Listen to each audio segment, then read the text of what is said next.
Сәлеметсіздер ме? Дертке шипа арнасына қош келдіңіздер. Арнаға тіркеліп лайк басып пікір қалдырып кетіңіздер. Жүрек қайғысы. Бірінші курсқа жаңадан аяқ басқан кезім, сол күндері демалыста ауылға ат басын бұрып барып қайтқым келді. Үй ішін анамды сағынған едім. Жексенбі күні түстен кейін сағынышым басылмаса да қалаға жол тарттым. Басты жолда такси ұстадым. Көліктің алдындағы орындықта отқамын. Артына көз салмаған едім. Артынан бір әсем дауыс естілді. Бұл дауыстың жағымдылығы сондай, жан тәнімді баурап алды. Артыма қарай қалсам Майра екен, ал ол мені таныған жоқ. Оған таңданғаным да жоқ. Өйткені онымен әлеуметтік желіде танысқан едік. Талай түнді сөйлесіп, ұйқысыз өткізгенбіз. Бұл Майра ма деп әлі өзіме сене алар емеспін. Оның ұялы телефонына қоңырау шалдым. Өз көзіме өзім сенбей, көздерім алдамаған екен. Ал енді қалай әңгімеге тартсам болады деген ой келді. Кейінше қалаға жеткен кезде сөйлесерміз деп ұйықтап қалдым. Біраз уақыт өтті. Қалаға келген едік. Жүргізуші түртіп оятып алды. Артыма қарасам бос тұр. Майраны іздедім.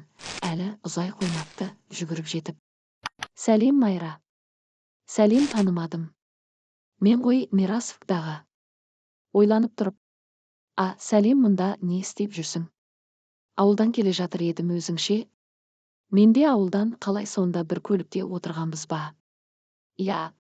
Осылай әңгімеміз жалғасып кете берді. Кеш батып қалғандықтан оны үйіне шығарып салуға бел будым. Ол да пәтер жалдап тұрады екен. Менің пәтеріме жақын жерде екен. Пәтеріне жеткен кезімізде қимастықпен онымен қоштастым. Қайтар жолдағы орындықта отырып, оны ойлап кеттім. Күлкісі, көздері, ерні көз алдымнан кетер емес. Үйге жетіп кешкі ас ішкен соң қоңырау шалдым. Тағы да біраз уақыт әңгіме дүкен құрдық, бірақ осы жолы күлген жоқ. Бір мұңы бар екенін ішім сезді. Бір апта шамасында уақыт өтті. Оны екі рет жолықтырдым. Алғаш көрген сәттегі тәрізді емес өңі. Не болғанын сұрап едім. Сөзді басқа бұрып әкетті. Арада 2 ай уақыт өтті. Бір-бірімізді күнде көріп тұратын болдық. Кездескенімізге қысқа уақыт болса да, Майра үшін жаралғанымды сезетін едім. Бірақ әңгіме үстінде ол: Мирас, айырылысайық. Неге олай дейсің? Кейін өзің қиналып қаласың. Неге? Сен де мені жақсы көресің ғой. Я, бірақ бірге бола алмаймыз. Ұмыт мені, пәтерді де ауыстырамын. Нөмерімді де өшір. Уақыт емдейді, ұмытасың. Не болып қалды? Қинамашы мені, мен сені жақсы көремін, бірақ. Сөзін аяқтамай үйіне кіріп кетті. Көздерінде жас, көңілінде мұң бар болатын. Талай рет қоңырау шалдым. Трубкаға жауап бермеді. Терең ойға батып үйге бет алдым. Не болып қалды екен? Неге жылады деген ой жанымды қинап жіберді. Түндерде көз ілуден қалдым. Ұйқысыз түнде қоңырау шалды, қуанып кеттім. Сәлем, қалайсың? Не болып? Кешір, есік алдындағы парақты ашып қара.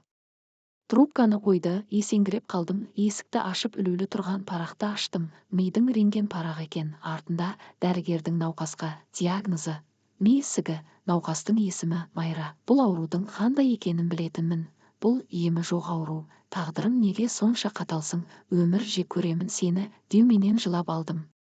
Ертесіне оның пәтері алдына барып тұрып алдым. Оның жоқ екенін білсем де бір досын көріп денсаулығын білейін деген ойда болдым. 3 күн күттім. 4-ші күні құрбысын көрдім. Пәтердің қожайынымен бірге келе жатыр екен. Құрбысынан: Майра аман ба? Қай жерде өзі? Қоңырау шалыңызшы. Менің қоңырауыма жауап берер емес. Ол 7-ші ауруханада, бірақ көре алмайтын шығарсыз. Неге? Жан сақтау бөлмесінде ол. Бұл хабарды естіген соң ауруханаға жетуге, сүйіктімді көру асықтым. Қазіргі кезде жазылмайтын ауру жоқ. Жазылады деп алдадым өзімді. Ауруханада туыстарын көрдім. Мұңға батып отыр барлығы, досы. Майраға келдің ба, бауырым?